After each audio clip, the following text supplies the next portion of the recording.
Hi friends, today we are going to discuss again dynamics part 2. In this session we are discussing friction, momentum and Newton's second law. That before class I wrote here because for saving the time. Now we will discuss this friction. What is the friction? Factors affecting the frictional force, types of friction, advantages of friction, disadvantages, methods to reduce the friction, and streamline. This all streamlining. This one streamlining. This all we'll discuss now. Friction. Generally, we know friction just by when rubbing our hands. It is also a generate this some friction. So here we'll take some example. When equal velocity is given to the block of wood, here if you take one wood, we are giving some equal velocity to the block of wood to move. What will happen? It travels the different distances on different surfaces. If it is a smooth surface, it will travel more distance. If it is a rough surface, it will travel less distance. Depends on the surfaces, how much the block will be moved, it can be vary. Now, when some force is applied on the body, given mass moves with a certain distance, gradually slows down and comes to rest. Whatever you will take here, it will be moved some point of time. After that, it will be rest. So what will happen here? The body stops due to the opposing force. Here, just we are giving the some initial velocity u. If you forget that initial velocity, when it is reached to here, it is try to stop. But who is the responsible to stop this one? Which force is the responsible to stop? What will happen? Just you are giving, it is moving, but at some point of time it will be stopped. Why? And what will happen? That we are going to discuss. The body stops due to opposing force acting between the body and the surface. This we have the one body force, this surface we have the one force. So due to these opposes, it will be stopped. Okay, that force we call the frictional force. That is the with example. Force is acts in a direction opposite to the direction of motion. That is the if you define the friction, the force which opposes any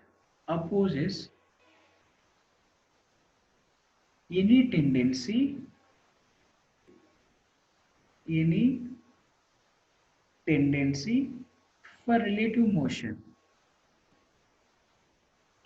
for relative motion between the bodies in contact. That is the proper definition. Okay, force which opposes any tendency for relative motion between the bodies in contact. Here take the body is moving, so the relative with respect to the surface.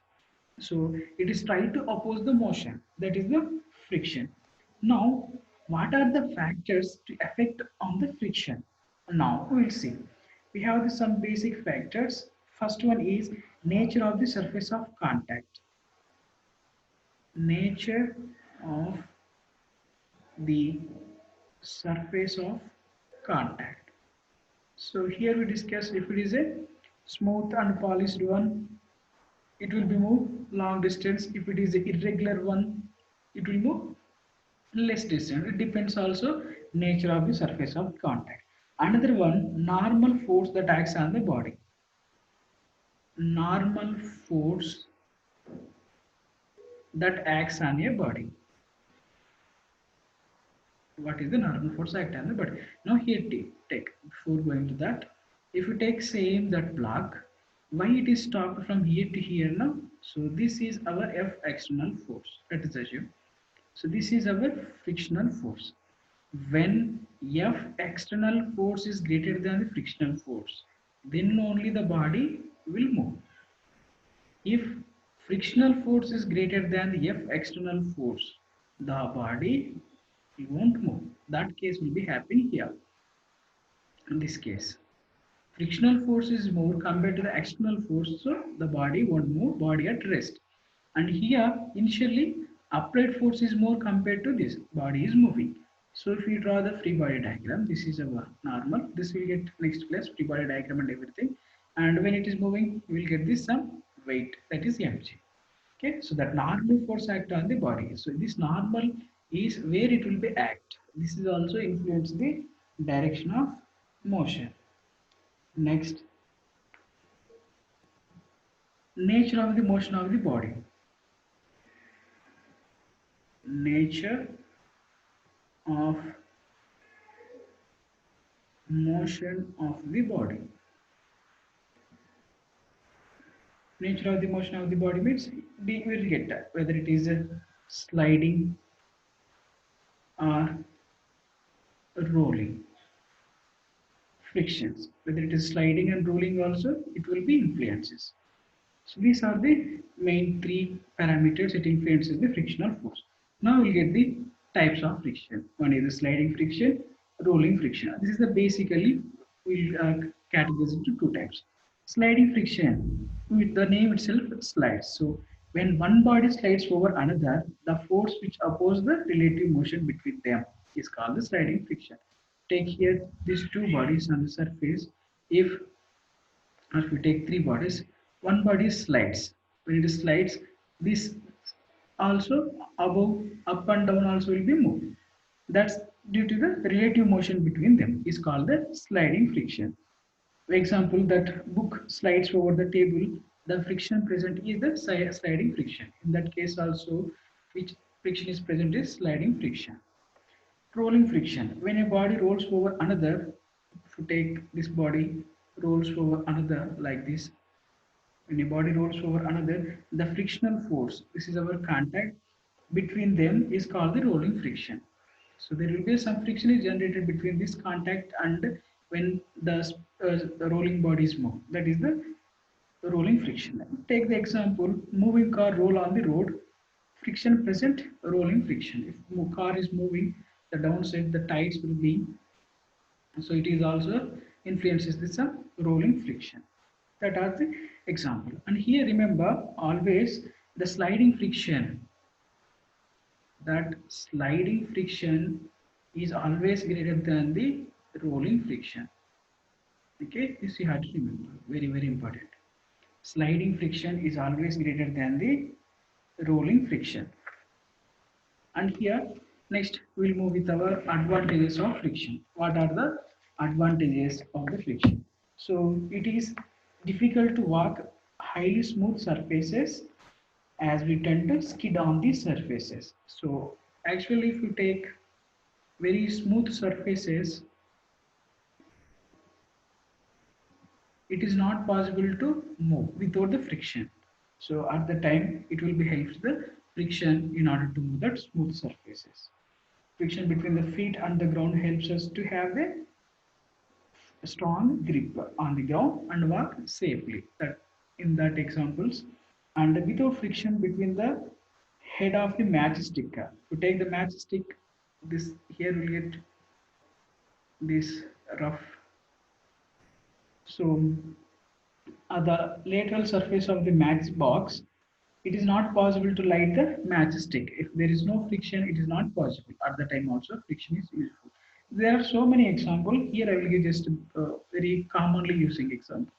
So because of the friction between the brakes and the wheels, it is possible to stop moving vehicle by applying the brakes. Because of friction only now we are applying the some brake, some force, that is the frictional force is influenced by the brakes, then wheels will be stopped. That is due to the friction. Now disadvantages. Disadvantages, what will happen if you take here, when we apply the frequently we apply the friction or brakes, the tires will be worn off via and tear of the tires via and tear of the tires will takes place. That is one drawback. And friction between the different parts of the machine gives the heat and energy. Some parts of the machine it gives the more heat and energy, and is needed to overcome the friction. In order to overcome the friction, there is a more heat and energy is required. So that is also one drawback. And sometimes it will gets the more noisy also. That is also, so there are so many disadvantages also there. But daily in our life, we are using the some machines. So we are traveling with the car. So car sometimes will be fractured, will get. So that examples I will take here. Now, in order to reduce these different type friction, what we are going to do first, lubricating the mission parts to reduce the friction. Here, due to the mission, we are, what will happen, due to the more friction, heat and energy will be lost. So in order to overcome that, we can use the lubricants. We can use the lubricants to overcome the friction, and polishing the surfaces of the bodies which is in contact reduces the friction. Okay, polishing contact, polishing the surfaces of the bodies which are in a contact, what will happen, which is also try to reduce the friction. Now, streamlining. Streamlining is nothing but, if you take where you will take the streamlining friction are uh, racing cars, airplanes, racing cars and aeroplanes. If you observe in this case, they travel in air. What will happen? The air will be cutting through air. Friction is produced. This force reduces the speed. So when they are moving very fast due to the planes, it will be reduces the speed. Hence, the shape of the racing cars and aeroplanes are designed to as to the reduce the friction.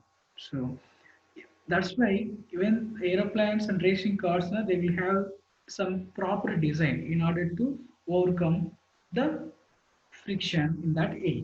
So this is also, that's we call the streamlining. And a general example, if you take, fishes have the streamlined body fishes in order to overcome the friction. So this is all about friction. Okay. Now we'll move with momentum.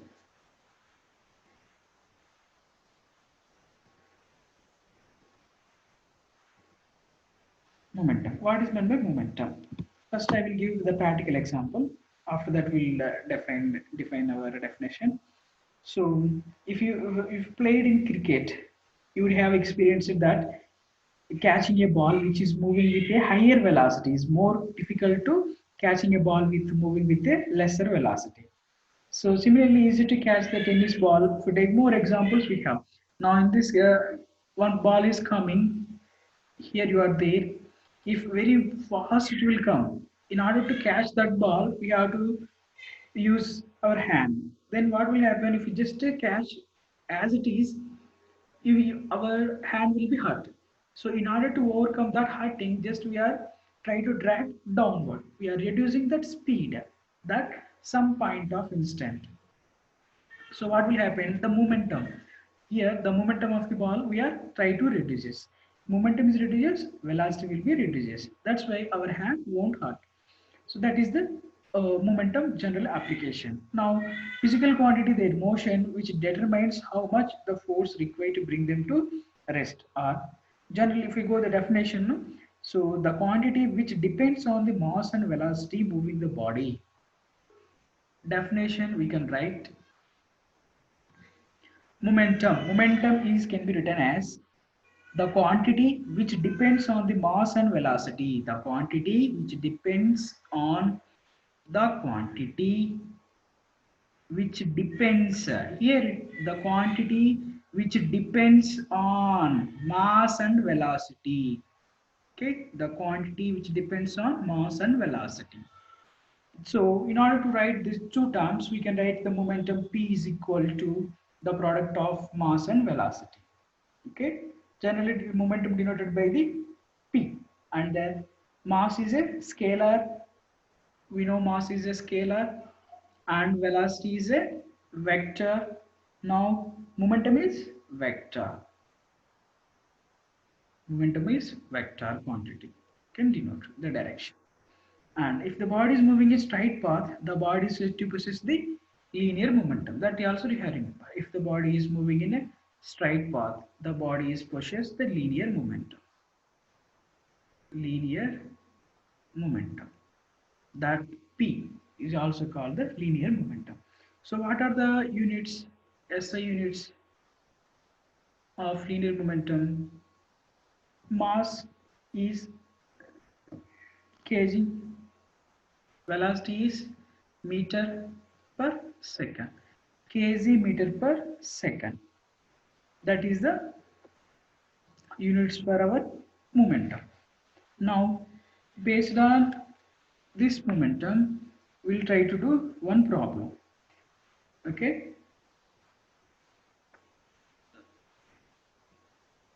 So, what is the question here? Right. The speeds of the tortoise and hare are 2 meters per second and 5 meters per second. We have the speeds of tortoise and hare, 2 meters per second and 5 meters per second respectively. The mass of hare is 3 kg. Mass of hare is 3 kg and the mass of tortoise is 10 kg. Which of the two has the greater momentum? Assume speed of each to be steady. Speed of each to be steady. Now we have to find which of the two has greater momentum. That is our question. Okay. What they gave? Given speed of two tortoise and hare, but here it will be the steady. They give assume the speed of each to be steady. So we know that momentum is equal to linear momentum, the product of mass and velocity. Velocity is a vector quantity, have both direction and magnitude. In the question, they gave only the magnitude of the velocity, that is, speed is given. There is no information regarding the direction of motion. Okay, speed only they give. Speeds only they give. But here our formula is mass into velocity. Velocity have both the direction and magnitude. Speeds they give. Here they will mention only the magnitude. So there is no direction. Since it is not possible to compare the two vectors, it is not possible to compare the momentum also. However, we can compare the magnitude of their momentum. Okay, magnitude of momentum only we can compare here. Direction we won't consider because they won't mention the direction. So mass of the tortoise is 10 kg, mass of hare is 3 kg. We know we need to speed of tortoise is 2 meter per second. Speed of hare is 5 meter per second. Now we'll find the momentum of tortoise first. Momentum of tortoise is equal to mass. Mass of tortoise is 10 kg and v velocity, but actually we'll take the speed. Speed is 2 meter per second. So we'll get 20 kg meter per second. Same momentum of hare is equal to mass of hare 3 and speed of air. So we'll get 15 kg meter per second. So this is the by comparison of momenta. Magnitude wise we can say tortoise momentum is greater than the hare. But maximum in some cases they will mention the velocities, but here they mention the speeds. So speed actually has the magnitude, there is no direction, we cannot able to find the direction of momentum. Okay, now so this is momentum. Next I will clear this screen. Okay, and here we'll get the Newton's second law. Newton's second law of motion. Okay, Newton first law we discussed in first class. Now Newton first law what says when the force is applied the body is straight, it remains to be at rest. There is a change in velocity, hence there is a change in momentum. Here, what will happen? Newton first law body is straight, remains at rest until unless external forces act on the body. But when you come to the Newton second law, what will happen? There is a change in velocity, so there is a change in momentum. We know P is equal to m into v. If there is a change in momentum, definitely there is a change in velocity. If force is applied more, okay, force is applied more, what will happen? Greater change in the velocity. Okay, force is applied more, greater change in velocity. Force is more, velocity also more. Hence, there will be a greater momentum. Hence there will be a greater momentum. This leads to the Newton's second law of motion. Okay, we know momentum is more, velocity also more. If more force, definitely the more velocity, definitely the more momentum. These concepts leads to the Newton third law. How to define Newton third law?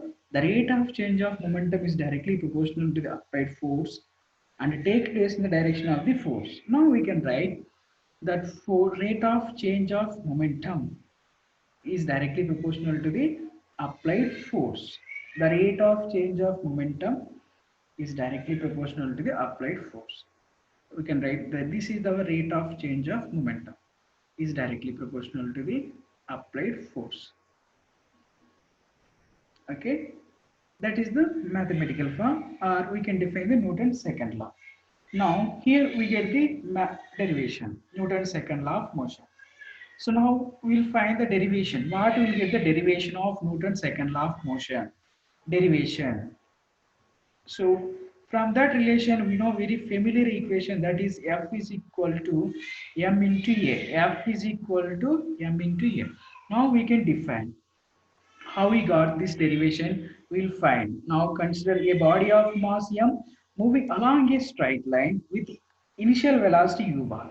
When a force F is applied, it attains the velocity v bar. Okay. When you now let us take the when a body is, this body is moving. When the body is moving, we'll get velocity, that is u bar, initial velocity. After reaching, you'll get the some velocity. That velocity is the final velocity v bar. So when in order to move this body, we will apply the some force. Okay, that is our external force. So here initial momentum. Initial momentum is what is the formula? The product of mass and velocity. So initial momentum P1 we can written as m into u bar. This is a vector quantity. So final momentum P2 we can written as m into v bar. Now change in momentum. Change in momentum is delta p bar. Delta p bar is equal to change in momentum. We can take the magnitude. So P2 bar minus P1 bar. Now magnitude only delta P. Change in momentum delta P is equal to P2 minus P1. Now rate of change of momentum. We need to find rate of change of momentum. Time. Rate of change of momentum is equal to delta P is P2 minus P1 bar by delta T is nothing but time. Now delta P bar by delta T we can written as delta P bar by delta T is equal to P2 is m into V bar minus m into U bar by time T. This can be written as m by T into V bar minus U bar. Okay, this is delta P bar by delta T. And we know the force is directly proportional to momentum here according to the Newton's second law. If you observe, this will be accepted now, delta P bar by delta T. This is nothing but force. It will be accepted, and from here another conclusion, the force is directly proportional to mass and velocity, difference of velocity by time.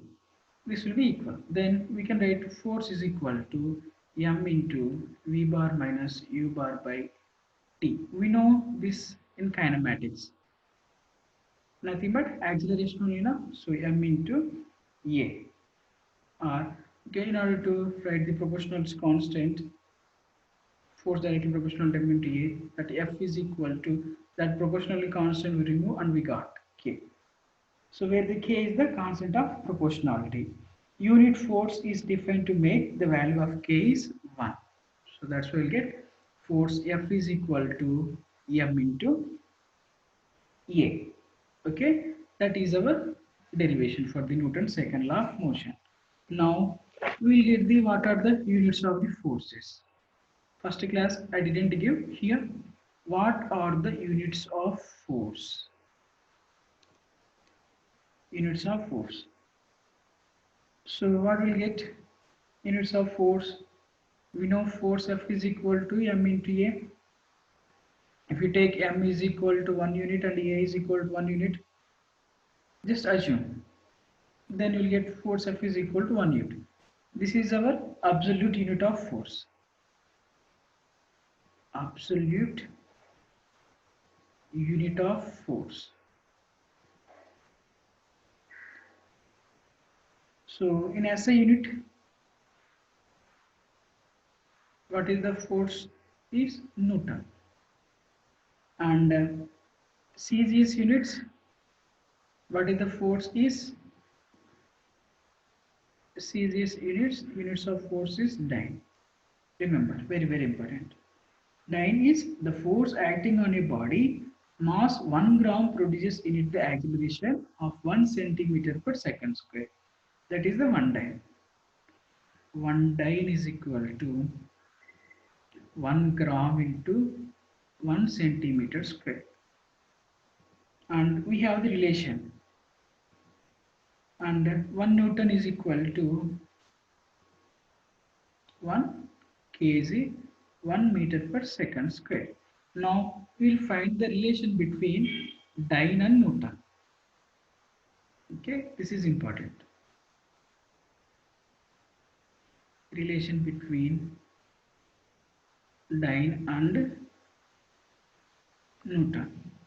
We know mass, take mass is 1 kg, acceleration A is equal to 1 meter per second square, and 1 Newton is equal to 1 kg into 1 meter per second square, and that 1 Newton will converted into gram, 1000 gram into 100 centimeter square. Then 1 Newton is equal to 10 to the power of 5 gram centimeter second inverse. Then 1 Newton is equal to, what is this value? Dyne. So we can write 1 Newton is equal to 10 to the power of 5 dyne. Very very important. This is all 1 Newton. 10 to the power of 5 dyne. Very very important relation. Now we'll try to do one problem on Newton's second law. What is the force exerted on a bullock in pulling a cart of mass 100 kg? What is the force exerting or exerted? What is the force exerting by bullock in pulling a cart of mass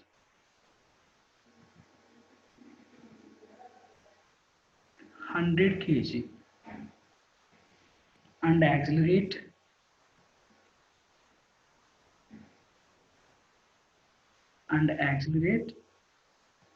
at rate of 1.5 meter per second square. What we need to find? We need to find the force. Force we need to find.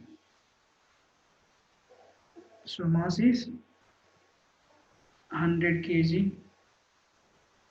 Acceleration is 1.5 meter per second square. From Newton's second law, we know F is equal to m into A. F is equal to 100 into 1.5.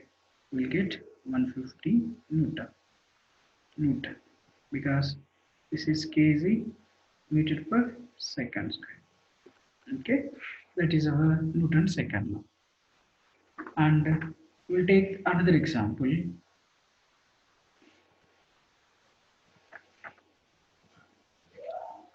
An object of mass 10 kg, an object of mass 10 kg is moving with velocity this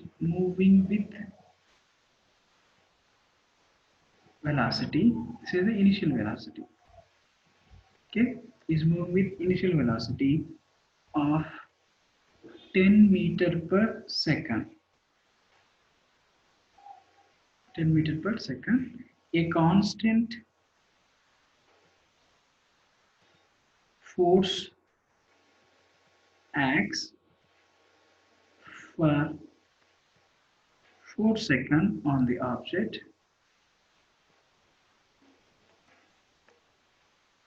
giving its a speed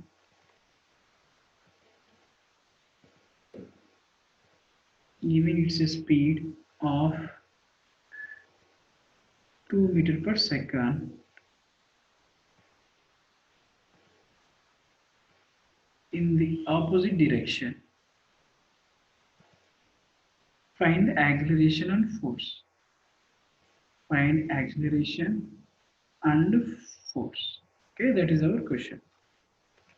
So first, write down the given values. What are the given values? Given mass is 10 kg and initial velocity is 10 meter per second.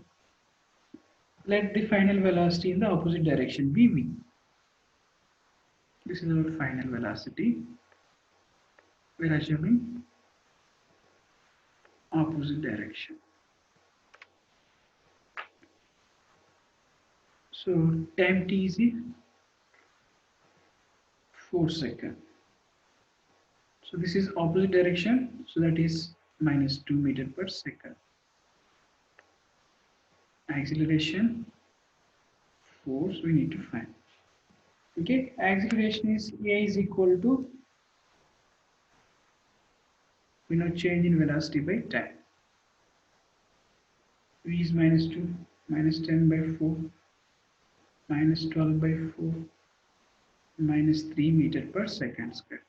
We said if we get the negative sign, this we called retardation last class. Meter per second square. Acceleration we got.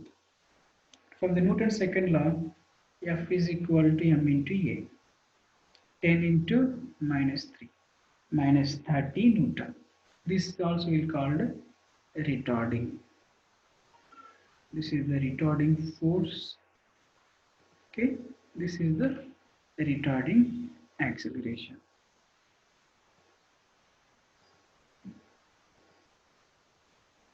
This is all about our Newton's second law concepts and problems.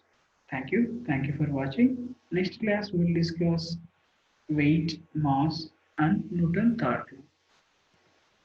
Okay, see you in next class.